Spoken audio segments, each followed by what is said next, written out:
اللہ تعالیٰ نے یہ دنیا بنائی ہے اور قیامت کے دن اللہ کے حکم سے یہ دنیا ختم ہو جائے گی۔ قرآن اور حدیث میں قیامت کی کچھ بڑی اور کچھ چھوٹی نشانیاں ہیں، جن میں سے کچھ ظاہر ہو چکی ہیں اور کچھ ظاہر ہونی ہیں۔ قیامت کی علاماتوں میں سے ایک بڑی علامت حضرت مہدی کا آنا ہے۔ آج کل کچھ نام نہاد اسکالرز ایسے بھی پیدا ہو گئے ہیں جو امام مہدی کے آنے کا انکار کرتے ہیں، اور کچھ تو ایسے بدبخت لوگ ہیں جو مہدی ہونے کا دعویٰ کر کے عام لوگوں کے ایمان کو خراب کرتے ہیں۔ حالانکہ مستند علماء کا ماننا یہ ہے کہ آخری زمانے میں امام مہدی کا آنے کا عقیدہ رکھنا واجب اور ضروری ہے۔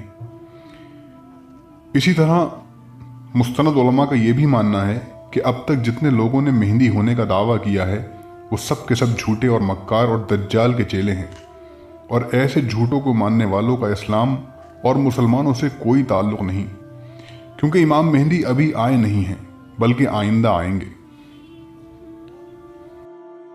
حضرت مہدی کے آنے کا ذکر حدیثوں میں ملتا ہے۔ سنن نبی داؤد کی روایت ہے، حضرت عبداللہ بن مسعود رضی اللہ عنہ نے ارشاد فرمایا کہ رسالت مآب صلی اللہ علیہ وسلم فرماتے ہیں، قیامت اس وقت تک قائم نہیں ہوگی جب تک کہ میرے اہل بیت میں سے ایک آدمی عرب کا حاکم نہ بن جائے جس کا نام میرے نام جیسا ہوگا۔ صحیح مسلم کی روایت میں ہے، میری امت کے آخر میں خلیفہ ہوگا جو لوگوں میں گنے بغیر مال تقسیم کرے گا۔ ایک اور روایت میں ہے کہ میری امت کے آخر میں مہدی آئے گا جس کے لیے اللہ تعالیٰ بارش نازل فرمائے گا اور زمین اپنا غلہ اناج وغیرہ اگلے گی، عدل اور انصاف سے مال تقسیم کرے گا، مویشی زیادہ ہو جائیں گے اور امت کا غلبہ ہوگا۔ وہ اپنے ظہور کے بعد 7 یا 8 سال زندہ رہے گا۔ ایک اور روایت میں ہے، مہدی ہمارے اہل بیت میں سے ہوگا، اللہ ایک ہی رات میں ان کی اصلاح کر دے گا، یعنی ان کو پوری دنیا کی حکومت انصاف کے ساتھ چلانے کے لیے تیار کر دے گا۔ ایک دوسری روایت میں ہے، مہدی میری امت میں ظاہر ہوگا جو 5 سال 7 سال یا 9 سال زندہ رہے گا۔ ایک دوسری روایت میں ہے کہ مہدی میرے خاندان میں میری بیٹی فاطمہ کی نسل سے ہوگا۔ ایک اور روایت میں ہے کہ تمہارا کیا حال ہوگا جب حضرت عیسیٰ علیہ السلام تم میں نازل ہوں گے اور تمہارا امام تمہیں میں سے ہوگا۔ ایک اور روایت میں ہے کہ تمہارے کعبے کے خزانے کے پاس 3 شخص لڑائی کریں گے، تینوں خلیفہ کے بیٹے ہوں گے، مشرق سے سیاہ پرچم نکلیں گے، وہ تمہیں ایسا قتل کریں گے کہ اس سے پہلے کسی نے نہ کیا ہوگا۔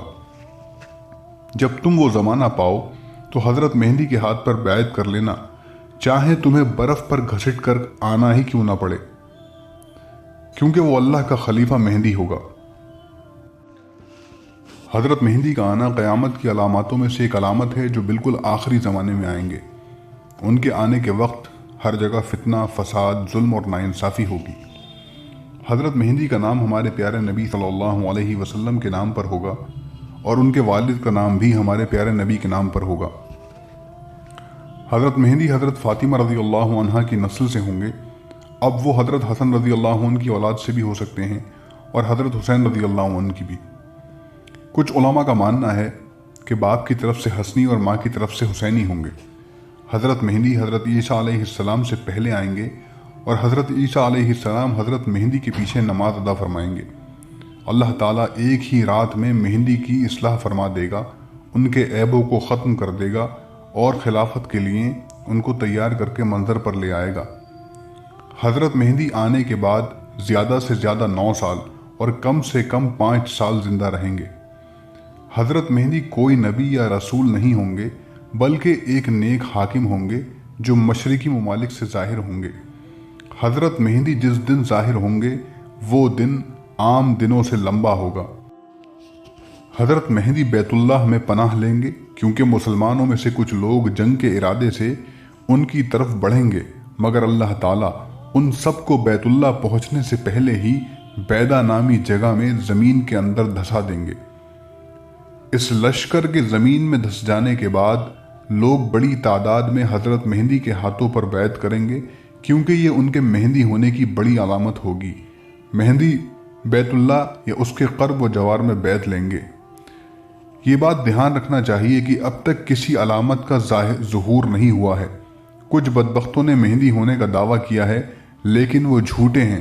اللہ پوری امت کی ان سے حفاظت فرمائے۔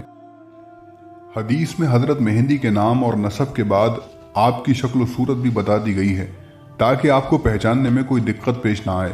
چنانچہ ایک حدیث میں حضور صلی اللہ علیہ وسلم نے ارشاد فرمایا، مہندی ہم اہل بیت میں سے ہوگا، سیدھی باریک ناک والا، کھلی پیشانی والا۔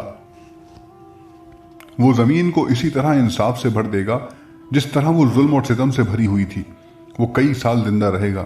پھر آپ نے 5 انگلیاں پھیلاتے ہوئے بائیں ہاتھ کو کھول دیا اور دائیں ہاتھ کی 2 انگلیاں شہادت کی انگلی اور انگوٹھے کو کھول دیا اور باقی 3 انگلیاں بند رکھیں، گویا 7 انگلیاں کھول دی۔ معلوم یہ ہوا کہ آپ جسمانی اعتبار سے نہایت خوبصورت اور حسین ہوں گے اور آپ کا کارنامہ یہ ہوگا کہ دنیا سے ظلم اور ستم کا خاتمہ ہو جائے گا اور ہماری یہ دنیا عدل اور انصاف کی دنیا ہو جائے گی۔ اس سے یہ بھی معلوم ہوا کہ اب تک جن لوگوں نے مہندی ہونے کا دعویٰ کیا ہے وہ سب جھوٹے ہیں۔ دنیا سے ظلم اور ستم کا خاتمہ نہ ہونا یہ ان کا جھوٹا ہونے کی سب سے بڑی دلیل ہے۔ ایک حدیث میں آتا ہے کہ حضرت مہندی گندمی رنگ اور پھریرے بدن والے قریش کے نوجوان ہوں گے۔ ایک حدیث میں حضرت ام سلمہ رضی اللہ عنہ فرماتی ہیں کہ مہندی اخلاق میں تو آپ صلی اللہ علیہ وسلم کے مشابہ ہوں گے لیکن شکل و صورت میں نہیں۔ حضرت مہندی کے اخلاق آپ کی پہچان کے لیے بڑی علامت ہوں گے، لہٰذا حضرت مہندی کا حضور صلی اللہ علیہ وسلم سے جسمانی طور پر کامل ایک جیسے مشابہت رکھنا ضروری نہیں۔ حضرت مہندی کا آنا ایسے حالات میں ہوگا جب مسلمانوں پر ظلم کے پہاڑ توڑے جا رہے ہوں گے۔ اللہ ایک جماعت کو ان کے پاس اکٹھا کر دے گا جس طرح بادل کے الگ الگ ٹکڑوں کو جمع کر دیتا ہے۔ اس سے یہ بات بھی ثابت ہوتی ہے کہ دنیا کے مختلف حصوں میں کچھ مسلمان چھوٹی چھوٹی جماعتوں میں ظالموں کے ظلم اور ناانصافی کے خلاف لڑ رہے ہوں گے۔ اللہ ان تمام جماعتوں کو حضرت مہندی کے پرچم تلے جمع فرما دے گا۔ یہ وہ لوگ ہوں گے جو اپنے اور پرائے کی پرواہ کیے بغیر بددینی کے خلاف دین کو غالب کرنے کے کام میں لگے ہوئے ہوں گے۔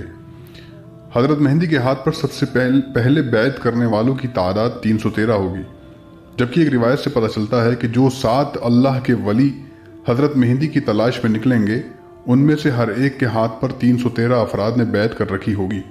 گویا بیعت کے وقت تعداد 313 ہوگی اور بعد میں بڑھتی جائے گی۔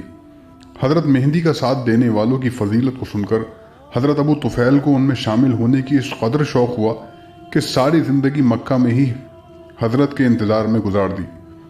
حضرت مہندی کا انتظار ہمارے اکابر کی سنت ہے، بس شرط یہ ہے کہ انتظار ہمیں اپنی ذمہ داریوں اور فرائض اور اپنے حصے کے چراغ جلانے سے نہ روکے۔